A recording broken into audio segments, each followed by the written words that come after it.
Bhimavaram DSP episode పై AP deputy speaker Raghuramakrishnaraju మరోసారి స్పందించారు.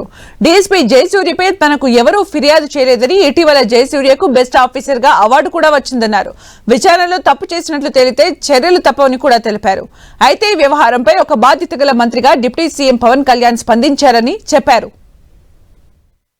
నేను నా పరిధిలో పనిచేస్తున్న వ్యక్తి ఆయన సరిగ్గా పనిచేస్తున్నారు అనేది నాకున్న సమాచారం మేరకు నా పరిధిలో నేను రోజు కనీసం ఒక 500-600 మందిని కలుస్తా. వారానికి 5 రోజులు అక్కడ ఉంటున్నా.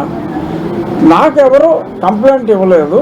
సో పనితీరు బాగానే ఉందనే నేను అనుకుంటున్నాను. ఎందుకంటే డెకాయిటీల్లో వీటిల్లో పట్టుకున్నప్పుడు బెస్ట్ క్రైమ్ కంట్రోల్ అని ఒక అవార్డు కూడా పోలీస్ శాఖే కొద్ది నెలల క్రితం ఆ డివిజన్కి ఇచ్చింది. నాకు వచ్చిన ఇన్ఫర్మేషన్ ప్రకారం ట్రాక్ రికార్డు బాగుంది అని చెప్పా. ఎంక్వైరీ చేయమన్నారు, ఎంక్వైరీ చేస్తున్నారు. రేపు ఎంక్వైరీలో లేదు చాలా తప్పులు చేశారు అనుకోండి, పోలీస్ డిపార్ట్మెంట్ తీసుకుంటుంది.